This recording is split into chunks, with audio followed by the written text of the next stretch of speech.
فَإِذَا انْسَلَخَ الْأَشْهُرُ الْحُرُمُ، اور جب یہ محترم مہینے سمجھ لیجئے، اس لیے کہ اب یہ ان کے لیے جو امان کے مہینے ہیں جو تمہیں دے دیے گئے ہیں، جب یہ ختم ہو جائیں گے، فَاقْتُلُوا الْمُشْرِكِينَ حَيْثُ وَجَدتُّمُوهُمْ، تو قتل کرو ان مشرکوں کو جہاں پاؤ۔ یہ سخت ترین الفاظ ہیں۔ وَخُذُوهُمْ، پکڑو ان کو، وَاحْصُرُوهُمْ، گھیراؤ کرو ان کا، وَاقْعُدُوا لَهُمْ كُلَّ مَرْصَدٍ، اور ہر جگہ گھات لگا کر بیٹھو ان کو پکڑنے کے لیے۔ یہ آخری ہے جو گویا کہ ان کی رسوائی۔ اب ظاہر بات ہے یہ آیات پڑھ کر سنائی گئی، مشرکین موجود تھے، اس سے بڑی رسوائی اور کیا ہوگی؟ کس انداز میں اب انہیں چیلنج کیا جا رہا ہے؟ یہ رسوائی، واللہ مخزی الکافرین، اللہ ان کافروں کو رسوا کر کے رہے گا۔ حضرت علی کو بھیجا گیا اس لیے کہ قافلہ روانہ ہو چکا تھا، پھر یہ آیتیں اتری ہیں 6، تو ان آیتوں کو دے کر حضور نے بھیجا کہ علی جاؤ اور میرے نمائندے کی حیثیت سے حج کے اجتماع میں تم اعلان کرو۔ اس لیے کہ عرب کا رواج یہ تھا کہ کسی بڑی شخصیت کی طرف سے اتنا بڑا اعلان وہ کوئی اس کا قریبی عزیز کر سکتا تھا۔ تو وہ قافلہ حج جو ہے کہیں پڑاؤ پر تھا، درمیان میں حضرت علی پہنچے، امیر تھے حضرت ابوبکر رضی اللہ تعالی عنہ۔ تو جب حضرت علی وہاں پہنچے ہیں تو پہلا سوال کیا حضرت ابوبکر نے، امیر او مامور، آپ امیر بنا کر بھیجے گئے یا مامور؟ اگر تو مجھے معذور کر کے آپ کو امیر بنا کر بھیجا ہے حضور نے تو آپ یہاں بیٹھیے، میں ادھر بیٹھوں گا، لیکن اٹ مسٹ بی نون ہو از ہو، اور اگر آپ مامور ہیں میں ہی امیر ہوں تو بھی ٹھیک ہے، لیکن معلوم ہونا چاہیے۔ یہ نظم کا معاملہ ہے دین کے اندر، جماعتی زندگی، اور مسلمانوں کا حال یہ ہو گیا کہ سب سے زیادہ غیر منظم قوم دنیا میں مسلمانوں کی۔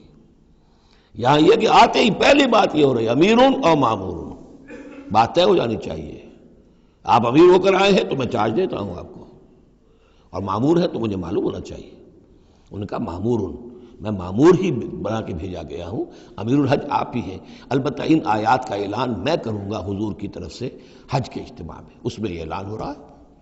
فَإِذَا انْسَلَخَ الْأَشْهُرُ الْحُرُمُ فَاقْتُلُوا الْمُشْرِكِينَ حَيْثُ وَجَدتُّمُوهُمْ وَخُذُوهُمْ وَاحْصُرُوهُمْ وَاقْعُدُوا لَهُمْ كُلَّ مَرْصَدٍ فَإِنْ تَابُوا وَأَقَامُوا الصَّلَاةَ وَآتَوُا الزَّكَاةَ، پھر اگر وہ توبہ کریں، نماز قائم کریں، زکوٰۃ ادا کریں، فَخَلُّوا سَبِيلَهُمْ، تو ان کا راستہ چھوڑ دو، کھول دو، مسلمان ہو گئے۔ ان اللہ غفور الرحیم، یقیناً اللہ غفور الرحیم ہے۔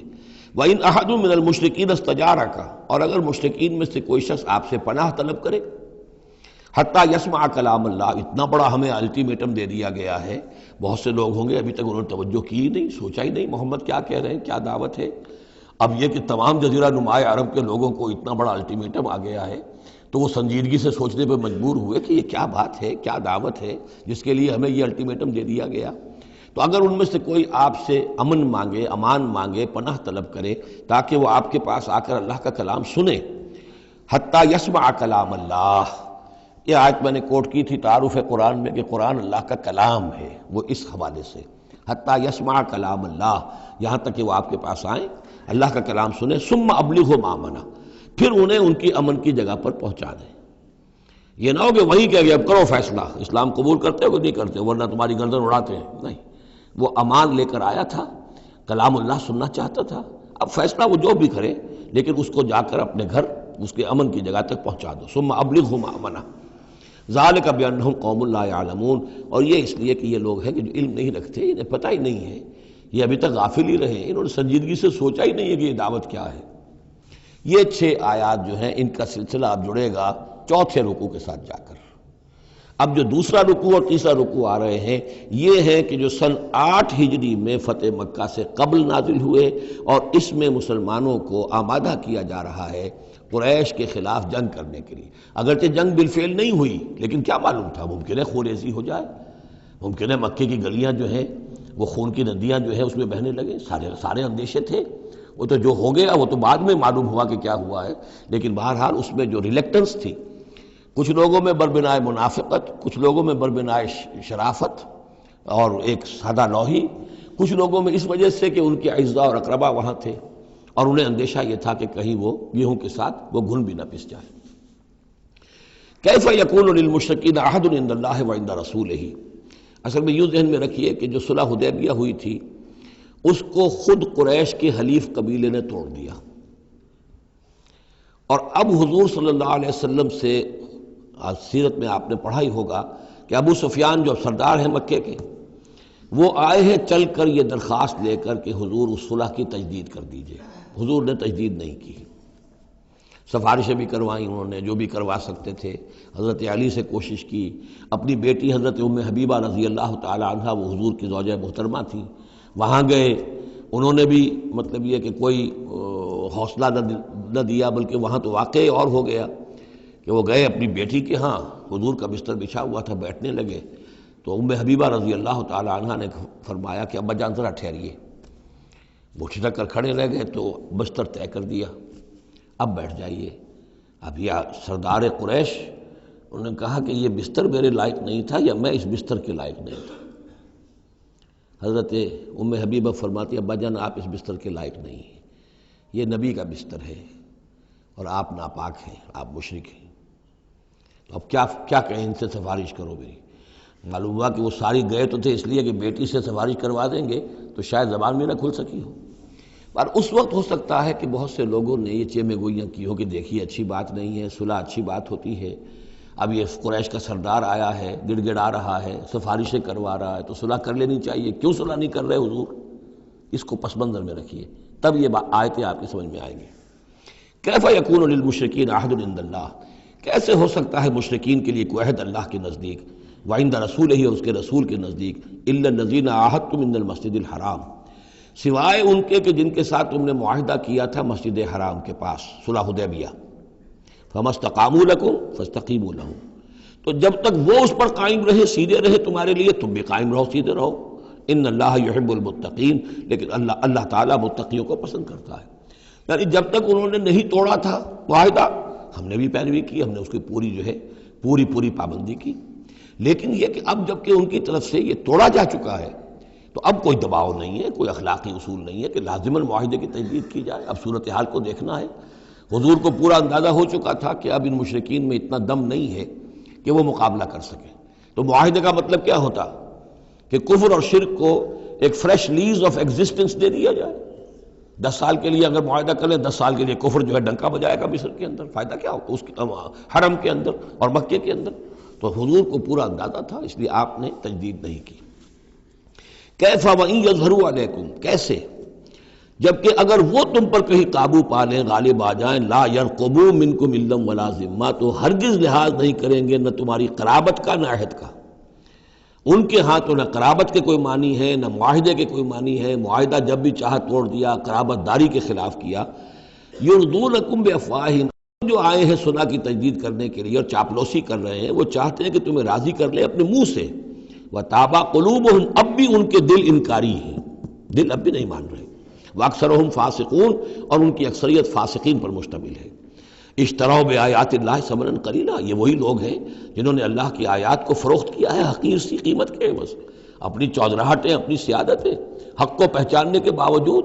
محمد رسول اللہ 13 برس تک ان کے ہاں 12 برس تک دعوت دیتے رہے، انہوں نے قرآن مجید کو رد کیا، فصدوا عن سبیلہ، لوگوں کو روکتے رہے، خود بھی رکے رہے اللہ کے راستے سے۔ انہم ساء ما کانوا یعملون، بہت ہی برا ہے ان کا عمل جو رہا ہے۔ لا یرقبون فی مومن الا ولا ذمہ، دوبارہ یہ کسی مومن کے حق میں نہ قرابت کا کوئی لحاظ کرتے ہیں نہ کسی عہد اور معاہدے کا کرتے ہیں۔ وَأُولَٰئِکَ هُمُ الْمُعْتَدُونَ، اور حقیقت میں یہی لوگ ہیں جو حد سے زیادہ تجاوز کرنے والے ہیں۔ فَإِن تَابُوا وَأَقَامُوا الصَّلَاةَ وَآتَوُا الزَّكَاةَ، پھر بھی اللہ نے راستہ کھلا رکھا ہوا ہے، اب بھی کھلی بات ہے کہ اگر وہ توبہ کریں اور نماز قائم کریں اور زکوٰۃ دیں، فَإِخْوَانُكُمْ فِي الدِّينِ، تو وہ تمہارے دینی بھائی ہیں۔ وَنُفَصِّلُ الْآيَاتِ لِقَوْمٍ يَعْلَمُونَ، اور ہم اپنی آیات کی تفصیل بیان کر رہے ہیں ان لوگوں کے لیے جو علم رکھتے ہیں، جو علم حاصل کرنا چاہیں۔ وَإِن نَكَثُوا أَيْمَانَهُمْ مِن بَعْدِ عَهْدِهِمْ، اور اگر انہوں نے توڑ دیا ہے اپنی اس قسم کو اور معاہدے کو اس کے باندھنے کے بعد، وَطَعَنُوا فِي دِينِكُمْ، اور جبکہ وہ انہوں نے عیب لگایا ہے تمہارے دین کے معاملے میں، فَقَاتِلُوا أَئِمَّةَ الْكُفْرِ، تو اب جنگ کرو ان کفر کے اماموں سے۔ یہ ہے الفاظ جو بہت نوٹ کرنے کے۔ ائمۃ الکفر کون تھے جزیرہ نما عرب میں؟ کافر تو سب تھے، مشرک سب تھے، ائمۃ الکفر، ائمۃ الشرک، یہ قریش تھے، متولی کعبے کے، بتوں کے مجاور، یہ سارا مرکز جو ہے شرک کا جو بنایا، اللہ کے گھر کو توحید کا مرکز تھا اسے شرک کا اڈا بنا دیا۔ یہ ہے امام۔ جب تک ان کو شکست نہ دی جائے تو ظاہر بات ہے کہ جزیرہ نما عرب پر دین کے غلبے کا تصور نہیں ہے۔ چاہے وہاں کوئی فارمل حکومت نہیں تھی، کوئی سلطنت نہیں تھی، کوئی ریاست نہیں تھی، کوئی جو ہے فارمل دارالخلافہ نہیں تھا، لیکن معنوی اعتبار سے یہ ام القریٰ، یہ مرکزی بستی ہے، یہ ہے اس پورے جزیرہ نما عرب کا صدر مقام ایک اعتبار سے۔ اور یہاں کے جو لوگ ہیں ائمۃ الکفر، ان کے ساتھ جنگ کرو۔ فقاتلوا ائمۃ الکفر، تو قتال کرو ان کفر کے اماموں سے۔ انہم لا ایمان لہم، ان کی کسی قسم کا کوئی پاس نہیں، ان کی کوئی قسمیں نہیں ہیں، کوئی اعتبار نہیں۔ لعلہم ینتہون، شاید کہ وہ باز آ جائیں، یعنی سختی سے شاید باز آ جائیں۔ اے مسلمانوں، نرمی کے ساتھ وہ باز آنے والے نہیں ہیں۔ الا تقاتلون قوما نکثوا ایمانہم، کیا ہو گیا تمہیں؟ تم جنگ نہیں کرنا چاہتے ایسی قوم سے جنہوں نے اپنے عہد کو توڑا؟ معاہدہ انہوں نے توڑا ہے، مسلمانوں نے تو نہیں توڑا، نہ مسلمانوں کے حلیف قبیلے نے توڑا، انہوں نے وعدہ جو کیا تھا اس کو توڑا ہے۔ تو کیا ہو گیا تمہیں؟ شرافت کی وجہ سے یا بزدلی کی وجہ سے یا منافقت کی وجہ سے یا اور کسی سبب سے تم ان سے جنگ نہیں کرنا چاہتے؟ الا تقاتلون، کیا تم قتال نہیں کرنا چاہتے قوماً، اس قوم سے نکثوا ایمانہم، جنہوں نے اپنی قسمیں توڑی، وہموا باخراج الرسول، یہی تو ہے کہ جنہوں نے رسول کو مکے سے نکلنے پر مجبور کیا، وہم بدؤکم اول مرہ، اور انہوں نے ہی آغاز کیا تھا۔ ظاہر بات ہے کہ کتنا مسلمانوں کو ستایا تھا مکے میں، مسلمانوں میں سے بعضوں کو شہید کیا تھا مکے میں، کتنوں کو تکلیفیں دی تھی، ٹارچر کیا تھا، پرسیکیوٹ کیا تھا، انہوں نے کیا پہلی مرتبہ۔ اتخشونہم، اب دیکھیے یہ ہے وہ سرچنگ کوسچن، اے مسلمانوں کیا ان سے ڈر رہے ہو؟ یہ کوئی بزدلی ہے جو تم پر طاری ہو گئی ہے؟ قریش کے خلاف اقدام سے گھبرا رہے ہو؟ اتخشونہم فاللہ احق ان تخشوہ ان کنتم مؤمنین، تو اگر تم مومن ہو تو اللہ زیادہ حقدار ہے کہ تم اس سے ڈرو۔ اب یہ اس کا حکم ہے، تمہیں اقدام آخری کرنا ہے۔ قاتلوہم، کرو جنگ ان سے، یعذبہم اللہ بایدیکم، اللہ تعالی عذاب دے گا انہیں تمہارے ہاتھوں، ویخزہم، اور ان کو رسوا کرے گا، وینصرکم علیہم، اور تمہاری مدد کرے گا ان کے خلاف، ویشف صدور قوم مومنین، اور اہل ایمان کے سینوں کی جلن کو دور کر دے گا، ٹھنڈک عطا فرمائے گا۔ یعنی اب بھی مکے میں ایسے لوگ تھے کہ جن پر ٹارچر ہو رہا تھا، وہ جو ضعیف تھے، جو نہیں کر سکتے تھے، سفر نہیں کر سکتے تھے، یا خواتین تھیں، تو ان کے اوپر جو بھی ظلم ہو رہے تھے، تو جب ان لوگوں کی اب درگت بنے گی تو ان کے بھی دلوں کو کچھ ٹھنڈک ملے گی، اور ان کو بھی کچھ نہ کچھ ان کے احساسات جو ہیں اس کے اندر کچھ سکون ہوگا۔ وَيُذْهِبْ غَيْظَ قُلُوبِهِمْ، ان کے دلوں میں جو غصہ بھرا ہوا، غم بھرا ہوا، اللہ تعالیٰ اسے نکالے گا۔ وَيَتُوبُ اللَّهُ عَلَىٰ مَن يَشَاءُ، اور اللہ توبہ نصیب کر دے گا جس کو چاہے گا توبہ کی توفیق دے دے گا۔ وَاللَّهُ عَلِيمٌ حَكِيمٌ، اور اللہ تعالیٰ علیم اور حکیم ہے۔ اب تیسری مرتبہ وہ آیت آ گئی ہے قرآن میں، ام حسبتم ان تترکوا، ام حسبتم ان تدخلوا الجنة ولما يأتكم مثل الذين خلوا من قبلكم مستهم البأساء والضراء وزلزلوا حتى يقول الرسول والذين معه متى نصر الله الا ان نصر الله قریب۔ اسی طرح پھر یہ آیت ہے 214 سورہ بقرہ کی، 142 سورہ آل عمران کی، ام حسبتم ان تدخلوا الجنة، اب یہ تیسری مرتبہ ہے، ام حسبتم ان تترکوا، اور یہ آیت نمبر 16 ہے، 1 اور 6 کو بھی جمع کریں گے تو 7 بنے گا۔ ام حسبتم ان تترکوا، تم چھوڑ دیے جاؤ گے، ولما یعلم اللہ الذین جاہدوا منکم، ابھی تو اللہ نے دیکھا ہی نہیں کون ہے تم میں سے حقیقتاً جہاد کرنے والے۔